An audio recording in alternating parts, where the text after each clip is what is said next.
Hear ye. Today I am recapping the latest episode of Drag Duel Season 3, 365 Days of Drag. I thought I loved last week's episode, but this one's a contender. I have a lot to say, so without further ado, let's get into it. It's time for the very first side quest of the season. The contestants have to impersonate a contestant from Drag Duel Season 1 or 2 of their choosing, and they have to do it in a 20 to 30 second clip. I died laughing at Robert's Brooklyn accent of David Puck. David Puck was impersonated the most in this side quest. However, Zodic doing Vuho was genius. He didn't even need to say who he was, we just knew. I ended up voting for Zodic, and we'll find out the winner next episode. So it's time for the main round. Bootsy's drag sale was ransacked and funds must be raised. What better way than to sell drag duel calendars door to door? Great idea. With 12 contestants left, there is a month of the year for each of them. They need to create a look representing that month, as well as partake in a full photo shoot. They need to make their outfits entirely from scratch. However, at least 2 unconventional materials must be included in the final product. We finally learn Alex Electra's power-up for winning episode 2. It is the Scheduler power-up. It gives her the ability to assign the warriors their months, and that could be a huge advantage or disadvantage depending on the month. She decides to ask the group what they're vibing with, but before she does that, she gives July to herself. Some of the warriors feel that Alex was too nice and that she should be more strategic. However, Neon says it was smart. By giving Neon what she wants, there is now an obligation to return the favor. Robert is not happy, having explicitly expressed that he didn't want August or March, and yet he still ended up receiving August. Hennessy actually wanted August, but Alex had said that someone had already asked for it. Maybe there was more strategy at play than was being led on. Okay, Alex, I see you, sneaky diva. We do have some skilled seamstresses in the cast, like Stella, Trans Jennifer, Hennessy, Shafrania, etc. Shafrania shares how her mother hasn't always approved of her creations, calling them whorish. It's a conflicting feeling for her, wanting her mother's approval, but also wanting to stay true to her own style. And Aquaflora says she hasn't been happy with her trajectory so far. She really wants to take the competition more seriously and prove herself. Unfortunately, the edit was there for Aqua. Robert opens up about his genetic condition. I've forgotten what it's called, but it's when your brain is too big for your skull, causing immense amounts of pain and pressure. He needed brain surgery at a young age before paralysis took over. He uses this as inspiration for Neurosurgery Awareness Month in August, focusing on themes of self-care and preservation. Zodic reveals he is going through a mental health crisis, quitting his job before quickly landing another one. Design just isn't his thing, and it's been a lot lately. And real talk, I've always wondered how you guys manage to do this and have a day job at the same time. I wouldn't be able to cope. Things get worse when Stella's outfit breaks due to the fabric that she chose, and Heavy Cream shares his vulnerable, intrusive thoughts. He worries his look isn't creative enough.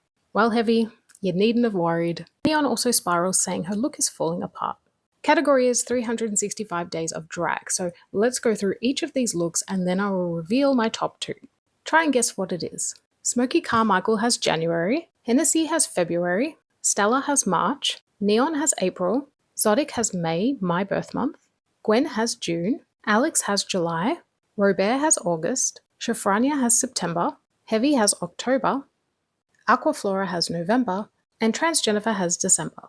I gave my top 2 to Stella Incognito. This was so stunning. However, the photo shoot was also a big part of the challenge, and Stella unfortunately did not deliver in that category. Alex's photo shoot was my personal favorite. It read Summer Model. Before we can get into the judging, Bootsy announces that Aquaflora and Smokey submitted their designs late, giving them a 10% point deduction. So it's time for the results. Alex, Gwen, Smokey, Hennessy, and Trans Jennifer are all safe, meaning the rest represent the bottoms and tops of the week. And Trans Jennifer was not happy. So on the judging panel this week, we have Derek, Bootsy, Hydra, Dom Perignon, and extra special guest judge Titanic Donovan, one of my favorite drag duel contestants. First up is Shafrania. Dom says it's his favorite look of hers so far. The look matched the month and the photo shoot was amazing. She made a full set for her photo. I'm so proud of my baby. Next is Robert Band. They loved his educational concept and personal story. Hydra says the background tied into the look, which is a huge plus. Now we have Zodic, and unfortunately he is in the bottom. The photo shoot idea was great, but the outfit was too small. It needed more fabric, polish, and drama. Next is Heavy Cream. Dom applauds his fellow king, saying he represented menswear perfectly. He made an entire suit himself, which isn't easy. I love the Haunted Mansion theme.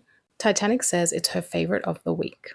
Stella is praised for her construction skills. The silhouette was stunning. However, the photo shoot was a big letdown. It needed more thought and intention.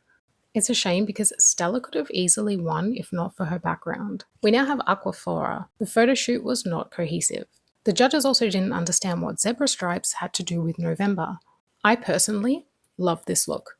If it weren't for the theme and the photo shoot, this might have been my top 2 of the week. It just wasn't thought through. Last but not least is Neon Noir. They can always rely on neon for great production choices. The garment itself, however, was lacking construction. Derek said she needed a better, more flattering shape.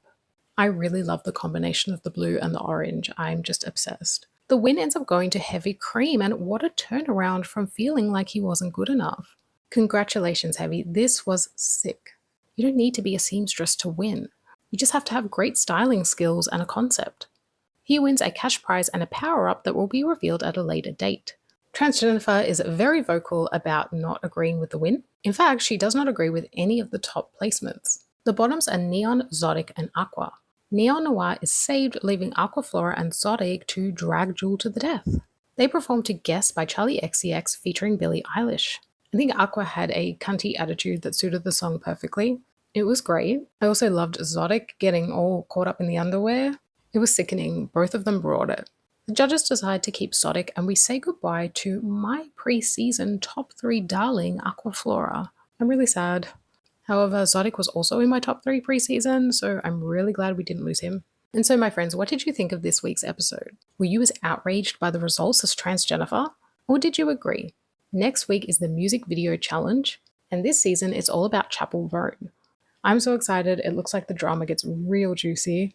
But as always, give me all the tea, and I'll see you very soon for another recap.